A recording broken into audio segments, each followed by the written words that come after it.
Speed 100 word पर minute. आपका dictation शुरू होगा 5 सेकंड बाद।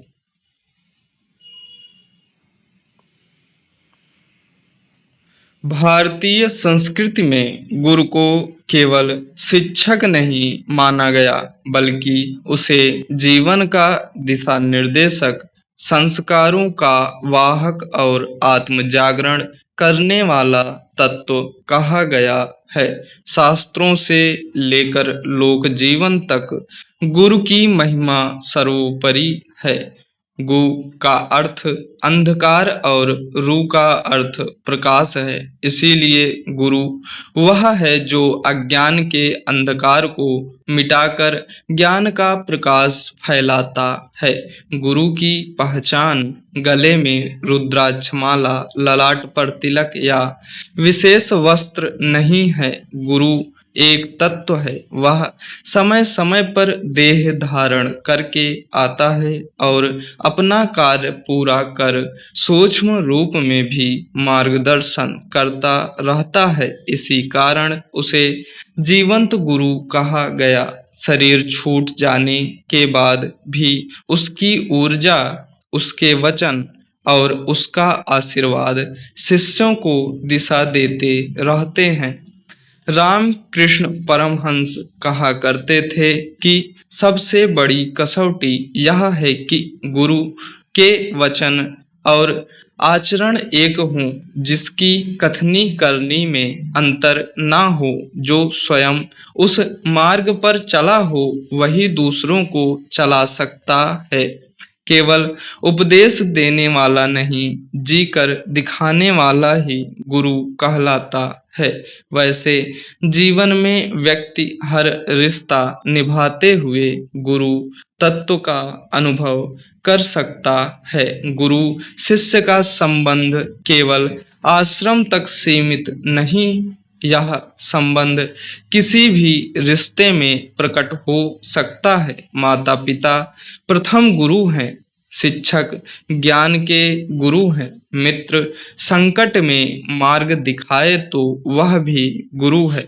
सबसे बड़ा उदाहरण कृष्ण अर्जुन का है। वे मित्र थे, सखा थे, परिजन थे, पर जब कुरुक्षेत्र में अर्जुन ने कहा शिष्यस्तेऽहं साधि माम त्वाम प्रपन्नम, मैं आपका शिष्य हूँ, मुझे शिक्षा दीजिए, तभी कृष्ण के मुख से गीता प्रकट हुई। यानी गुरु तत्व के जागृत होने पर ही ज्ञान का अवतरण संभव है। जीवन भर कृष्ण अर्जुन का साथ देते रहे, पर गीता का ज्ञान उस एक क्षण में मिला जब संबंध शिष्य गुरु का बना। उपनिषद में श्रीयाम पादुकाः कहा गया है। इसका अर्थ है कि गुरु के पादुका में उसकी कीर्ति, प्रतिष्ठा और तेज समाहित होता है। जब कोई महापुरुष देह छोड़ता है तो उसकी पादुका पीछे रह जाती है।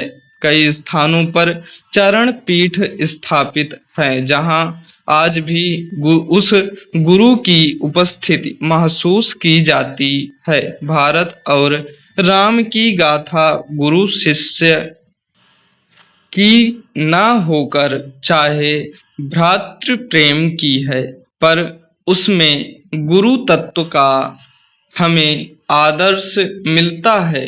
वनवास के समय भगवान राम ने अपनी पादुका भरत को दी। भरत ने 14 वर्ष तक उन पादुकाओं को सिंहासन पर रखकर अयोध्या का संचालन किया। ऐसा कहा जाता है कि उस काल में राज्य में कोई असामयिक मृत्यु नहीं हुई, कोई दैविक या भौतिक कष्ट नहीं आया। कलयुग में सूचना तंत्र तो बहुत है, पर मार्गदर्शन कम है। आज इंटरनेट पर हर विषय की जानकारी मिल जाती है, पर कौन सा रास्ता सही है यह बताने वाला कम मिलता है। ऐसे समय में गुरु की भूमिका और बढ़ जाती है। स्टॉप।